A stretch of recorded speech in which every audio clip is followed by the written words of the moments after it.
और अब आप समझ लीजिए कि जितनी पार्टियां एकजुट होकर के काम कर रही हैं, तो आप अच्छी तरह जान लीजिए कि अब इसी का नतीजा होगा कि अभी जो केंद्र में हैं अब वो हारेंगे।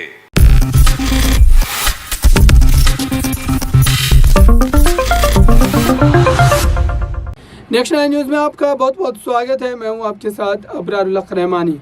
इंडिया गठबंधन के लिए क्या एक बड़ी मुसीबत Bharatiya Janata party one nation one election के द्वारा खड़ी करने जा रही है, क्योंकि इंडिया गठबंधन के एक साथ आने के बाद से ही एनडीए पूरी तरीके से घबराई हुई है।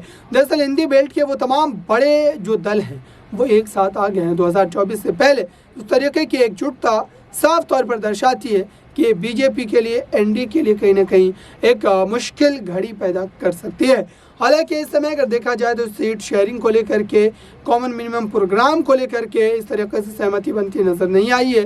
लेकिन इतना तय है कि जो मुंबई में हुई बैठक है, दरअसल उस बैठक में जो सारे पक्ष रखे गए जो है, नीतीश कुमार ने किस तरीके से अपने बयान को दिया था और ये कहा था कि वक्त से पहले भी चुनाव कराए जा सकते हैं। और दरअसल उसी का नतीजा ये है कि वन नेशन वन इलेक्शन को लेकर इस तरीके से सरगर्मियां अब तेज होती नजर आ रही। नीतीश कुमार के बयान को आप एक बार जरूर।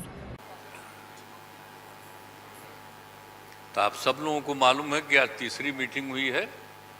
इसके पहले 2 मीटिंग हो चुकी है और सबके बारे में आपसे चर्चा की जा चुकी है और बहुत अच्छे ढंग से कल से ही बातचीत हुई और आज मीटिंग हो गई। और पहले आपको चीज़ों के बारे में अनाउंस कर दिया गया कि इन सब चीज़ों के बारे में तय हो गया है और अब नियमित रूप से अब जगह जगह जा कर के हम लोग अपना प्रचार प्रसार का काम करते रहेंगे। तो ये सब आज तय हो गया, इसलिए इसके बारे में आपको बता दिए और बड़ी खुशी की बात है। और अब आप समझ लीजिए कि जितनी पार्टियां एकजुट होकर के काम कर रही हैं, तो आप अच्छी तरह जान लीजिए कि अब इसी का नतीजा होगा कि अभी जो केंद्र में हैं अब वो हारेंगे, अब वो जाएंगे, ये पक्का जान लीजिए। और अभी आपको बताया गया कि कैसे मीडिया पर ही कब्जा कर लिया है। कोई भी दूसरे की बात कम छपता है और ज़्यादातर उन्हीं की बात छपते रहती है। कितना काम पहले हुआ है, अलग अलग राज्यों ने कितना काम किया है दूसरे पार्टियों ने, उसका कम छपता है। ये कम करते हैं और ज़्यादा छपता रहता है। तभी तो आप लोगों पर कब्जा न है जी, तब तो उपाय है। और जब एक बार उनसे मुक्ति मिलेगी तो आप सब प्रेस वाले आज़ाद होइएगा और जो आपको उचित लगेगा वही लिखिएगा और वही बोलिएगा। ये बहुत ज़रूरी है। अगर प्रेस के लोग कुछ लिखते हैं, कहीं क्या काम हो रहा है, क्या ठीक नहीं हो रहा है, वो जब लिखते हैं तो उसका असर जनता पर कितना पड़ता है। और आजकल देख रहे हैं कोई काम नहीं कर रहे हैं और खाली उनका बड़ाई हो रहा है। आज जो राज्य वाला बेचारा जो काम कर रहा है उसकी चर्चा कम होती है।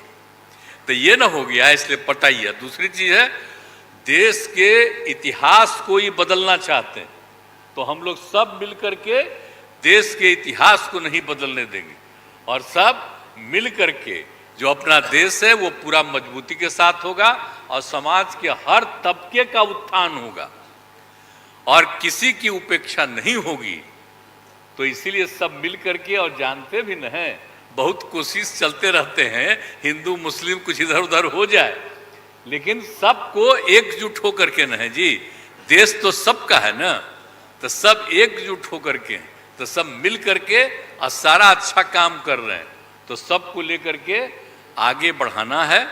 और तो इसीलिए ज़रूरी है कि अब सब लोग, अब अच्छा हो गया है, सब लोगों को अपना अपना अधिकार था, तो लेकिन अब इतना ज़्यादा हम कोशिश करते रहे, बहुत कहते रहे कि जरा मिल जाइए, तो बात समझते समझते हो गया। अब तो हम यही चाहते हैं कि अब तेज़ी से काम हो। तो आज ही तय कर लिया है लोगों ने कि अब तेज़ी से हम लोग अभी से शुरू कर देंगे। अब कोई ठिकाना नहीं है, चुनाव समय के पहले भी हो सकता है, कोई ठीक नहीं है। इसलिए हम लोगों को भी तो अलर्ट रहना न पड़ेगा। इसलिए हम लोग सब इंटरनल बात पूरा कर लिए, यही पूरा बात ये है। और बाकी कई लोगों को अब जिम्मेवारी दे दी गई है, सब तरह का काम करेंगे। इसके लिए बहुत अच्छा है और आप सब लोगों से भी आग्रह करेंगे कि कृपा करके जब हम लोग अब एकजुट हो गए हैं तो हम लोगों के काम का भी थोड़ा आप लिखते रहिएगा, थोड़ा प्रचार करते रहिएगा। ये बहुत बहुत धन्यवाद। तो आपने सुना है दर्शकों, नीतीश कुमार लगातार अपने पक्ष को रख रहे हैं और ये कह रहे थे कि भारतीय जनता पार्टी जो 2019-2014 में सत्ता में आई थी, अब 2024 में वो सत्ता से विदा हो जाएगी। जनता का इस पर कितना साथ होगा देखना होगा। इस खास रिपोर्ट में बस इतना ही। जुड़े रहिए बड़ी खबरों के लिए नेक्स्ट 9 न्यूज़ के।